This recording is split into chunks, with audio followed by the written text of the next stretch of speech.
2, nossa aula 14 do nosso curso de ética, né? A gente falou da fraternidade em geral na aula passada e dos preceitos ou imperativos da fraternidade, né?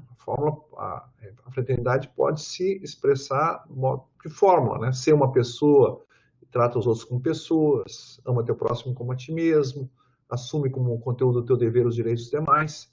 Mas agora nós vamos falar da disposição subjetiva, né?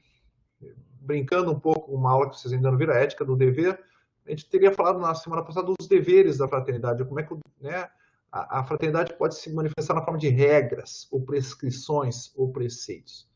Mas eu tenho que ter uma disposição subjetiva, né, para saber quando esses preceitos e como eles devem ser aplicados. Então, aqui a gente vai falar da virtude da fraternidade, que é a disposição subjetiva de reconhecer o outro como pessoa. Tá? E vocês já viram na ética das virtudes o que é a fraternidade. Perdão, o que é a virtude. Então, aqui nós temos a questão do reconhecimento. Né? Homo sapiens é um termo descritivo. Ele aponta a pertença a uma espécie.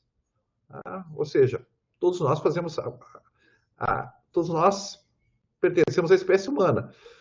Agora, pessoa é um termo normativo. O reconhecer que o outro tem um status, né? É o ser humano reconhecido no seu status de livre, igual a todos os demais e membro da comunidade de todas as pessoas. Tá? É interessante, né? Os romanos diziam, não, o escravo é homo, mas ele não é persona, ele não é pessoa. Tá? Ele faz parte da espécie Homo sapiens, é claro, não há escravização de bois ou de cachorros, né? ou de mesas, tá? Mas há uma escravização de seres humanos. Eu sei que ele faz parte da espécie Homo sapiens, mas não reconheço ele como pessoa. Claro, né? Os romanos aqui não tinham essa virtude, então, né, da fraternidade. Não era uma sociedade fraterna, tá? Então, é claro que você, quando, por exemplo, maltrata alguém ou fala mal, né, você sabe que o outro é humano. O que a gente não faz, o que nós fazemos quando nós atuamos imoralmente, do ponto de vista da fraternidade, é não reconhecer o outro como pessoa. Tá? Então, isso é alienação, né? Em alemão é Entfremdung. Né? Fremd é estrangeiro, estranho, é tornar-se estranho, tá? É separar-se, né? É estranhar o outro. Né? Alienação é a recusa de reconhecer o outro como pessoa. Ser uma pessoa e trata os outros como pessoas, essa forma é invertível, é reversível, né? Trata os outros como pessoa e ser uma pessoa. Ser uma pessoa é ser livre, e a minha liberdade consiste na minha identificação com a liberdade do outro, a minha liberdade consiste na identificação da minha liberdade, né? A minha liberdade consiste na minha identificação com o outro, com a liberdade do outro como pessoa, tá? É claro que quando eu me separo do outro, eu me separo de mim mesmo. Tá? Então, esse é o contrário aqui de um vício, né? Se a fraternidade é uma virtude, é um vício. Qual é o vício? O vício da alienação. Alguém que não consegue reconhecer o outro como pessoa. Então, aqui a gente pode distinguir 3 momentos nesse reconhecer o outro como pessoa. Primeiro é respeitá-lo. Tá? Respeitá-lo é considerá-lo como livre. Aqui a gente ampliou um pouco o conceito de pessoa em relação à aula passada, embora já estava tudo ligado. Né? A gente falou, a pessoa é liberdade, mas eu sei que a pessoa é liberdade só quando ela entra em comunidade com a outra pessoa. E claro que eu só sou livre quando o outro também é livre. A questão da igualdade. Então, naquela fórmula, a gente já pode, né, ser uma pessoa e trata os outros como pessoas. A gente já pode distinguir a comunidade e também a igualdade. Então, a pessoa, né, tem 3 características. Ela é o ser humano na sua liberdade, na sua igualdade com todos os demais e considerada como membro da comunidade das pessoas. Vamos começar com isso primeiro. O primeiro traço pessoal do outro, né, que é a sua liberdade. E a liberdade do outro demanda de mim o quê? Uma atitude de respeito. Então diz aqui Tomás de Aquino, né? As substâncias racionais têm o domínio dos seus atos. Lembrando, para ele, os seres humanos são substâncias racionais. E não são apenas movidas na ação como as outras substâncias, uma mesa, né, ou um animal, mas agem por si mesmas. Os animais reagem a estímulos, eles não são capazes de agir por si mesmos, não fazem escolhas. Por isso, os indivíduos de natureza racional têm o nome especial de pessoa. O que é a pessoa? É o ser humano considerado na sua liberdade. Aqui também Kant, né? A personalidade é a liberdade. O eu livre é a pessoa, Hegel, que uma citação que a gente já deu na aula passada. Bom, com Tomás de Aquino, Kant e Hegel, a gente está tranquilo, então, né? Para caracterizar uma certa concepção do ser humano, né? O que a gente poderia opor isso, né? Tá? A gente vai ver depois, né? O que seria alienação aqui, né? O determinismo, tá? Achar que todos os seres humanos são movidos por estímulos. O ser humano é incapaz de agir a partir de si mesmo. Reconhecimento como respeito, então, né? O outro é livre, responsável por si mesmo. A autonomia é o fundamento da dignidade da natureza humana. A gente fala, né, dignidade da pessoa humana. O que é dignidade da pessoa humana? A dignidade da pessoa humana é reconhecer o outro como livre. Às vezes eu brinco com os alunos, né? O melhor modo de proteger a dignidade da pessoa humana, às vezes, é não falar na dignidade da pessoa humana. Muitas decisões no âmbito jurídico, que ao falar de dignidade da pessoa humana, estão colocando uma especial concepção de dignidade. Tá? Então, não estão respeitando a liberdade da pessoa desenvolver sua própria concepção, né, de dignidade. Por aí há um ato de tirania, né, de violação da autonomia da pessoa. Então, a autonomia é o fundamento da dignidade da pessoa humana. Tá? Então, se você quer proteger a dignidade da pessoa humana, não imponha seus valores morais sobre os outros. Afirme-o na sua liberdade. Tá? Então, assim se realiza a verdadeira liberdade. Pois já que ela consiste na identidade de mim com o outro, uma situação que a gente já viu, né, na aula passada, né, do Hegel, né? Então, eu só sou verdadeiramente livre quando o outro também é livre. E é reconhecido por mim como livre. Aqui eu coloquei a ênfase, né, na ideia de reconhecimento, né? O reconhecimento como respeito, reconhecer a liberdade do outro.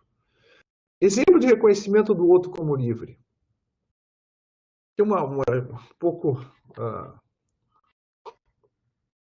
meio impactante esse exemplo, né? É um exemplo de um psiquiatra, né? Viktor Frankl, né? Que conta uma experiência. E ele diz o seguinte: quando fui convidado a dirigir-me aos presos de San Quentin, estou citando, tá? Tá ali a citação. Me disseram posteriormente que os presos tinham se sentido compreendidos pela primeira vez. Primeira vez que os presos se sentiram compreendidos. Né? Ouviram muita palestra de psiquiatra, padre, pastor, assistente social, psicólogo, mas nunca tinham se sentido compreendidos. A primeira vez que eles se sentiram foi com a minha palestra. Mandaram cartas para ele, né? O que eu havia dito, né, não era nada de extraordinário. Simplesmente lhes falei como seres humanos e não como máquinas que estavam sendo consertadas. Eu lhes mostrei como eles sempre foram livres e responsáveis. Por que você está aqui? Eu matei 15 pessoas. Bom, então você está respondendo para o que você fez. Tá? Você fez uma escolha. Não lhes ofereci uma fácil escapatória de seus sentimentos de culpa. Tá? Que trocamos, né? Página. Não os concebi como peças em um tabuleiro. Né? Não disse que eles eram determinados por razões biológicas, né? Lombroso, estudar em criminologia, né? Ou por razões sociais, né? Ou por condicionantes familiares. Tá? Vocês não foram determinados. O que fala Tomás de Aquino? Como peças em um tabuleiro, né? O ser humano, a pessoa se move à ação, ela não é movida por outro. Tá? Não lhes facilitei o alívio, não lhes devia tirar a sua culpa, não se devia justificá-los. Eu os considerei como pares. Eles aprenderam que era um privilégio do ser humano sentir culpa, porque é só seres livres que têm culpa, né? E uma responsabilidade superá-la. Ele dizia, por que você está aqui? Claro que nós temos condicionantes sociais. É óbvio que certos meios sociais, a criminalidade pode se desenvolver com muito mais facilidade. Olha a criminalidade na Noruega e olha nos Estados Unidos. Tá bem? O que acontece? É óbvio que há condicionantes sociais. O que eu não posso é negar outra liberdade. Dizer, cara, você é só uma peça no tabuleiro. Eu, na classe média, sou livre. Você que vive em condições, tá? Mais, digamos assim, mais adversas, você não é livre. Isso significa dizer, você não é pessoa como eu sou pessoa. Tá? É claro que o teu afirmar-se como pessoa, você teve dificuldades sociais. Mas essas dificuldades, elas são degrau, não são dificuldades qualitativas. Não há uma situação em que o ser humano não pode tomar nenhuma decisão. Tá bem? Porque senão alguns estão completamente, irremediavelmente perdidos. Né?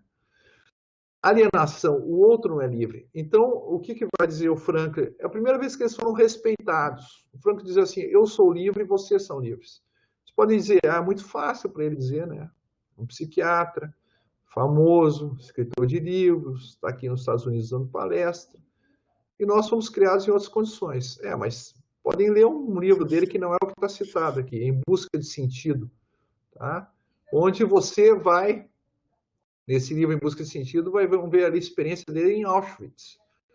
Ele mostrando, tá, em condições como ele, né, e outros conseguiram, né, em condições mais adversas, mais hostis à liberdade humana.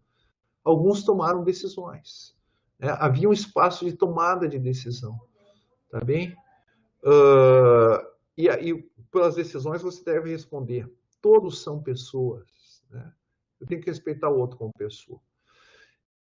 E me respeitar como pessoa, né? Ou seja, me assumir como livre. Alienação, o outro não é livre. Mas, claro, a fraternidade se dirige ao outro. Né? Alienação, o outro não é livre. Então, aqui o Sartre vai dizer, né? O materialismo, ou determinismo, a gente poderia dizer, né? Todo materialismo tem como efeito tratar todos os seres humanos, inclusive a si mesmo, né? Até o materialista ou determinista está dizendo isso, como objetos, como coisas, uma reificação, né? Isto é, como um conjunto de reações determinadas que em nada se distingue do conjunto de qualidades e fenômenos que constituem uma mesa, uma cadeira, uma pedra. Tá? Mesa, cadeira ou pedra reagem ao seu meio. Tá bem? Animais também. Agora, seres humanos não são um conjunto de reações, tá bem? Eles podem agir a partir de si mesmos, não são coisas, não são objetos, não podem ser reificados. Ah, não, se você for colocado em tal meio social, você será um criminoso.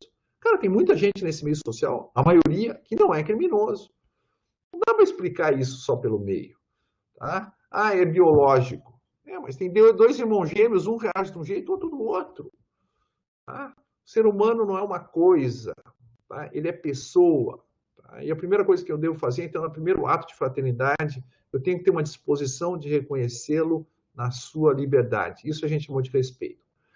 Reconhecer o outro como igual. A ideia de reciprocidade. Tá?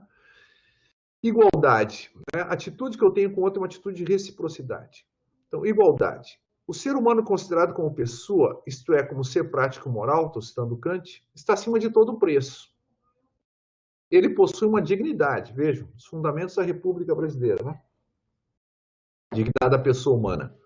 Isto é um valor intrínseco absoluto.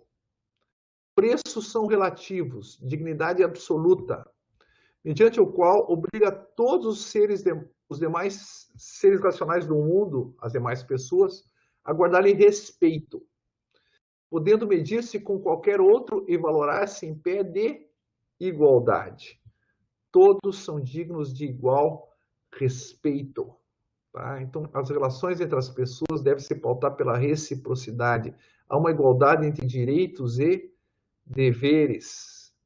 O ser humano tem a pretensão de ser um fim em si mesmo, de ser reconhecido. Reconhecido, aqui eu fiz o reconhecimento, né? Tal como tal pelos demais. E de não ser utilizado como mero meio para outros fins. Todos os seres humanos são fins, os objetos do mundo são meios. Nisto está o fundamento da absoluta igualdade entre os seres humanos. Igual dignidade, tá? Igualdade no status de pessoa, igual na condição de fim e não de meio. Então, o reconhecimento aqui como reciprocidade. O outro é igual a mim. Então, ele é responsável como eu. Tá? Então, a atitude de reciprocidade é o nome que eu escolhi aqui, né? Por uma certa disposição. A gente tem uma regra da reciprocidade, que é a regra de ouro. Mas aqui eu quero a disposição da reciprocidade. E reconhecer o outro como igual. Tá? E aqui diz que o Hegel tem uma expressão na fenomenologia do direito bastante abstrusa, né, como estilo dele. Vamos ver quando ele fala na relação de reconhecimento. Tá? Duas pessoas, A e B. Cada extremo, qual é o extremo? É o extremo da relação, cada polo da relação é para o outro meio termo. Tá? Por que o meio termo? Porque eu só sou reconhecido reconhecendo o outro que me reconhece. Tá bem? É porque eu reconheço o outro que o outro pode me reconhecer. E assim eu recupero a minha identidade. Tá? Quando é que eu tenho a minha identidade de professor? Reconhecendo vocês como alunos. Tá? Então, eu reconhecendo vocês como alunos, a minha própria identidade de professor é mediada pelo fato de vocês, tendo sido reconhecidos por mim como alunos, estão em condições de me reconhecer como professor. Então, vocês... Né, e vocês, né, vocês fazem... A minha identidade como professor reconhecida por vocês é a mediação para vocês terem a sua própria identidade como alunos reconhecida por mim. Tá? Então, pode parecer um pouco complexo e rebuscado, tá? Mas imaginem, desenhem, né? A e B e façam um círculo, né? Façam um círculo onde vocês colocam, tá? O A reconhecendo o B e o B reconhecendo o A. Cada extremo é para o outro meio termo, mediante o qual eu consigo mesmo mediatizado e concluído. É só no reconhecimento do outro que eu posso recuperar a minha própria identidade, não é isso? A minha liberdade, a minha identidade como pessoa, tá? É dado quando outra pessoa me reconhece. Mas o outro só pode se constituir como pessoa quando é reconhecido por mim como um ser livre. Então, cada um é para si e para o outro. E só é para si através dessa mediação. Eu só posso ser professor para mim mesmo através da mediação de vocês, como alunos. Tá? Vocês só são alunos se são reconhecidos pelo professor como tal. Eu só sou professor sendo reconhecido pelos alunos. Tá? Eles se reconhecem, então, como reconhecendo-se reciprocamente.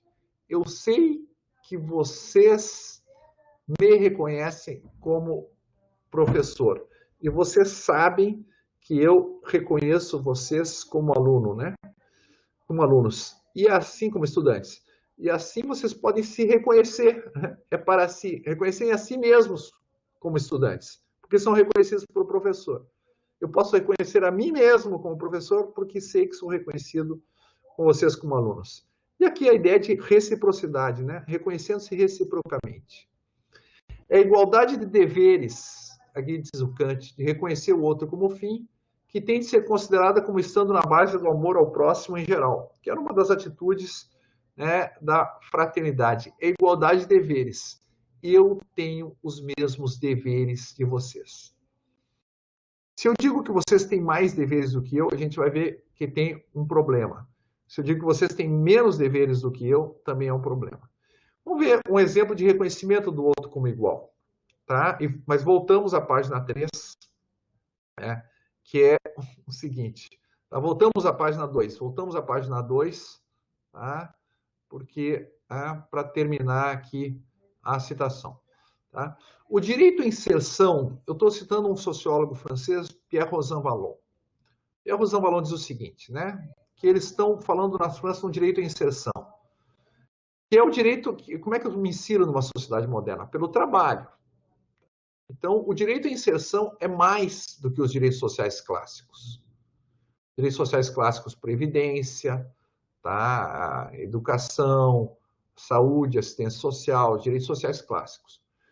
Quando derivam unicamente de uma teoria da dívida social. Eu sou o credor da sociedade. A sociedade tem uma dívida comigo. Os direitos sociais são passivos. Quem é o ator, quem é o agente é a sociedade. Eu só recebo. Eu sou passivo. Tá? Fundamentando-se em uma relação de dependência. Agora a gente troca a página, né?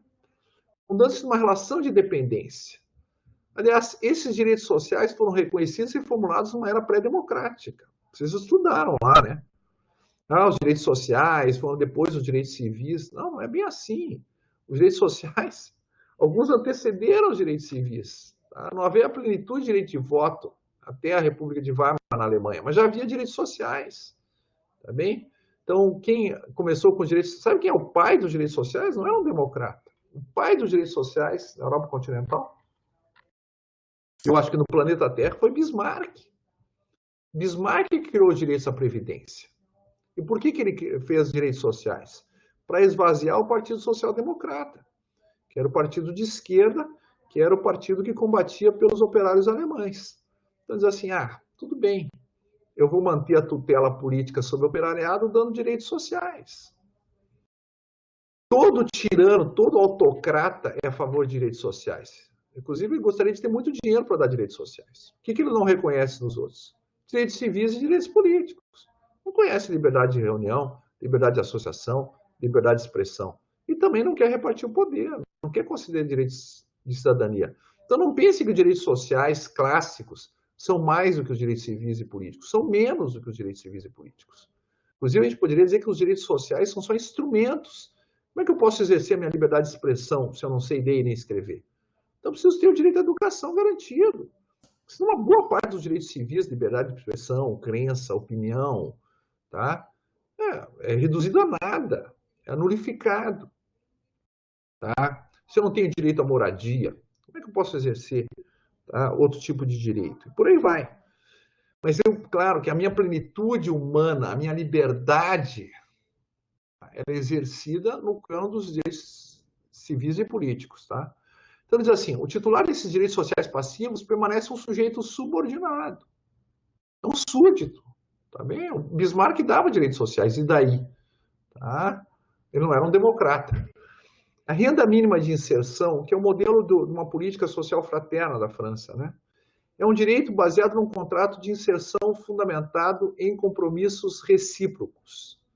Então, o compromisso do interessado. A pessoa está desempregada, ela vai lá, né? Olha, eu me comprometo a participar em ações e atividades de inserção.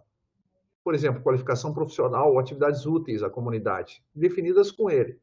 Olha, pode ser que eu tenha que fazer uma reciclagem aqui. Mas pode ser que eu tenho que fazer algo pela comunidade. Olha, eu só sei fazer um trabalho, eu sei cuidar de jardim.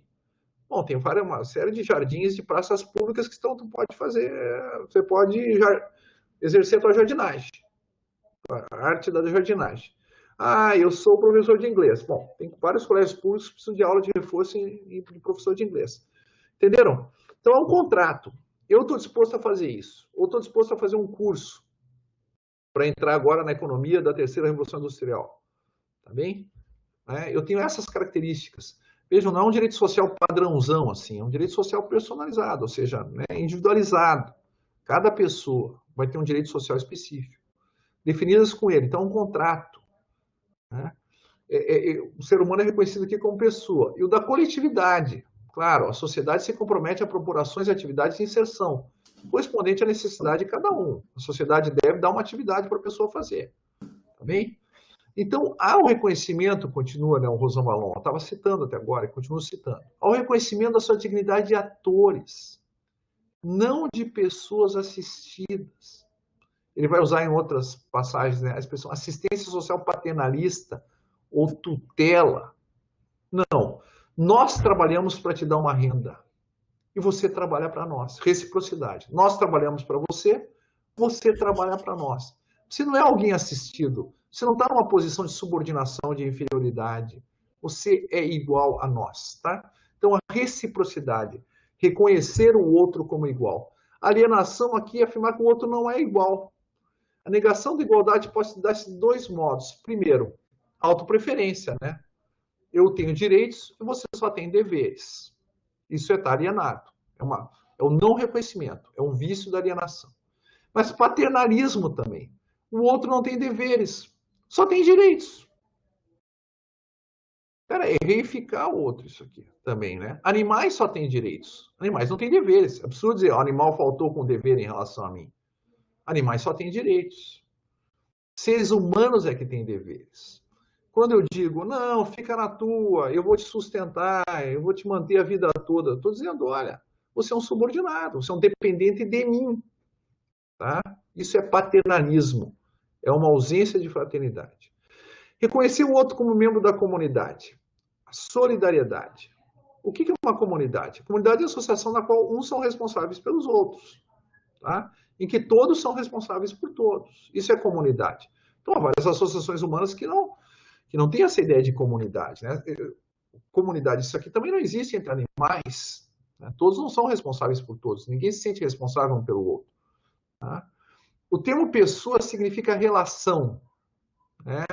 Que dizia Tomás de Aquino, tá?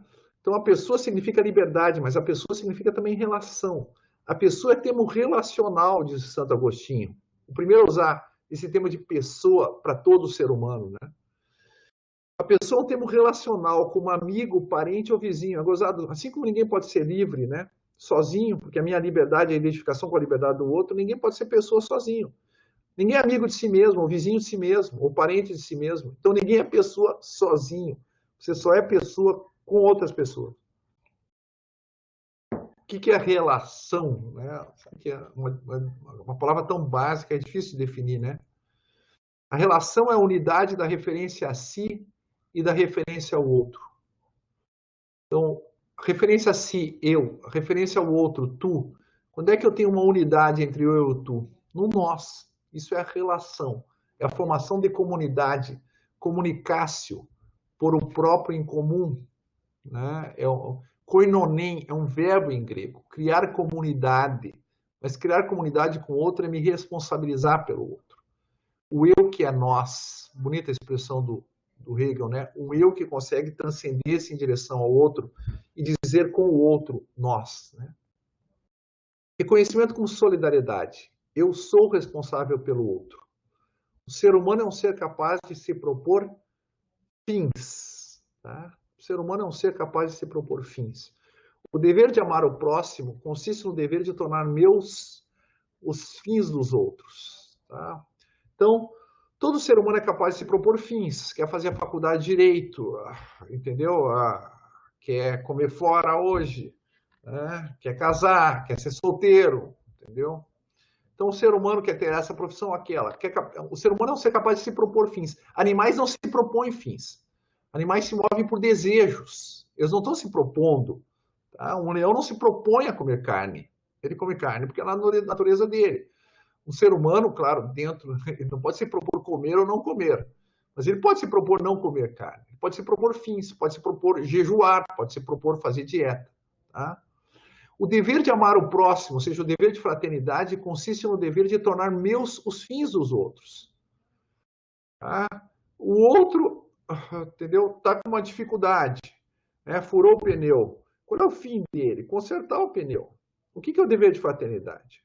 Ajudá-lo a realizar isso. Tá? Alguém precisa um colega de vocês está com dificuldade numa matéria, precisa de alguém para estudar junto. Qual é o fim de que ele se propôs? Estudar a matéria. Qual é o dever de fraternidade de você? Tornar teu o fim dele. Então, vai lá e auxiliá-lo, tá bem? Então, o reconhecimento é que é solidariedade, né? Eu sou responsável pelo outro. Claro que, né, a gente já viu que a solidariedade, né, ela tem que ser balanceada depois com a reciprocidade. Mas isso a gente vai adiante. Exemplo de alienação. O outro não faz parte da minha comunidade. Uma empresa com sede em Parma, né, no norte da Itália, possui uma unidade em Foggia, no sul. As faltas do trabalho eram tão frequentes na unidade de Foggia, vamos dar um exemplo de alienação, né? Que a empresa cogitou o fechamento dessa unidade de Foggia se a situação não fosse alterada, que mudamos a página. Tá?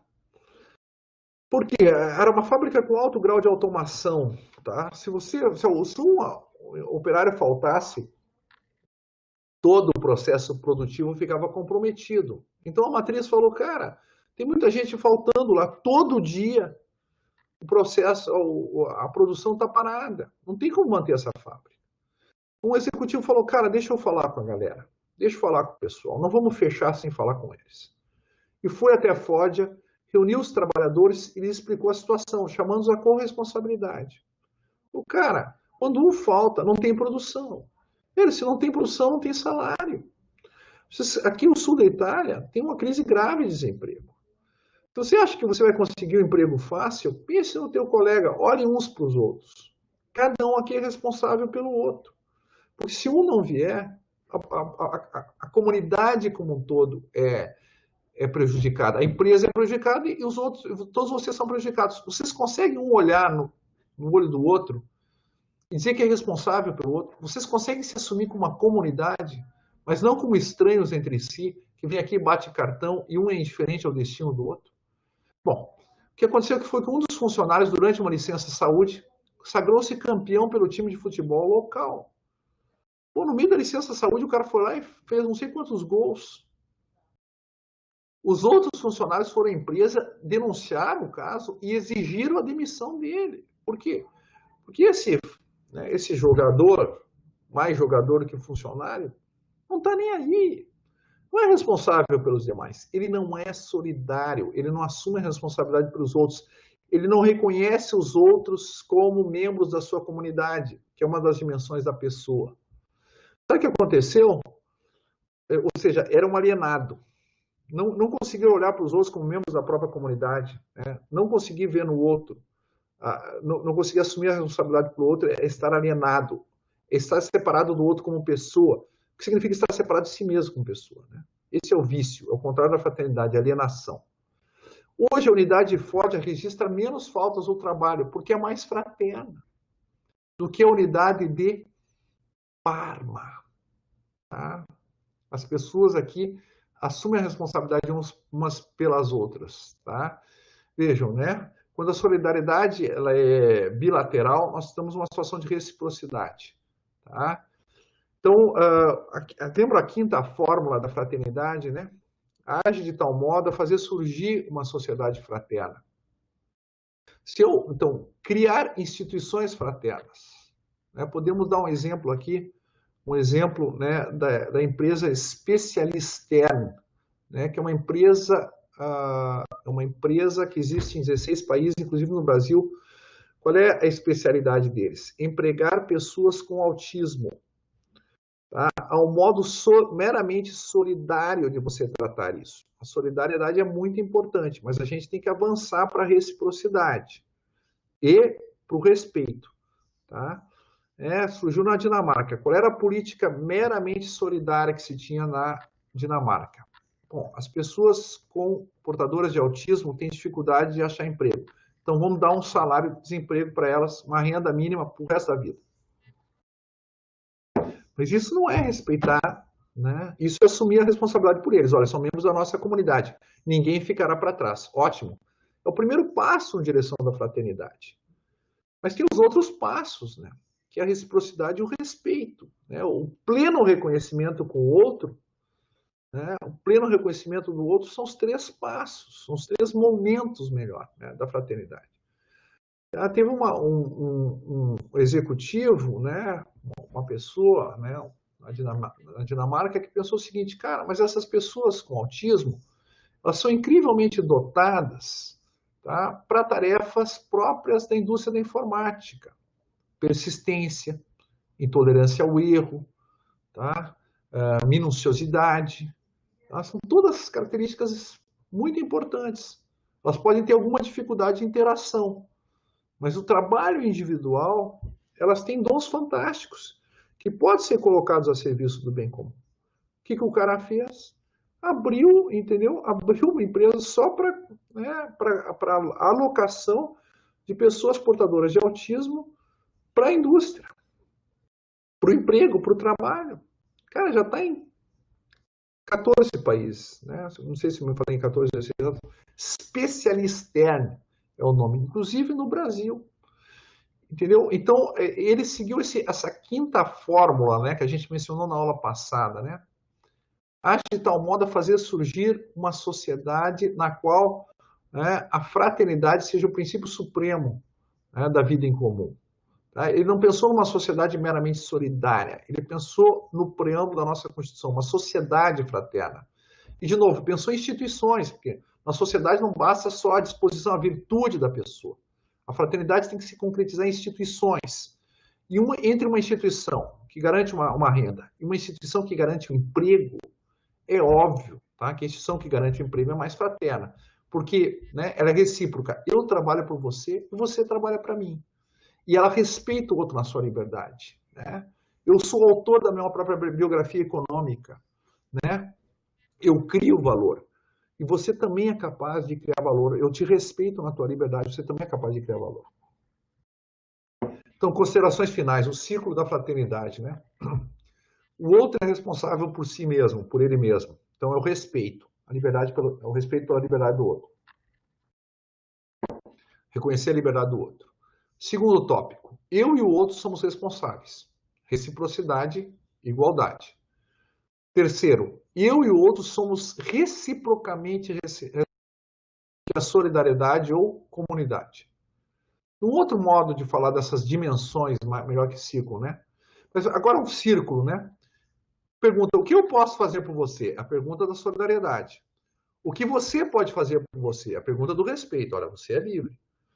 O que você pode fazer por mim? É reciprocidade. Eu fiz algo por você, solidário, e você foi solidário comigo. E aí fecha o círculo, né? O que eu posso fazer por você? Solidariedade. O que você pode fazer por você? Respeito. O que você pode fazer por mim? Reciprocidade. E aqui, pessoal, né, nós encerramos o tópico ética da fraternidade, que foram 2 aulas.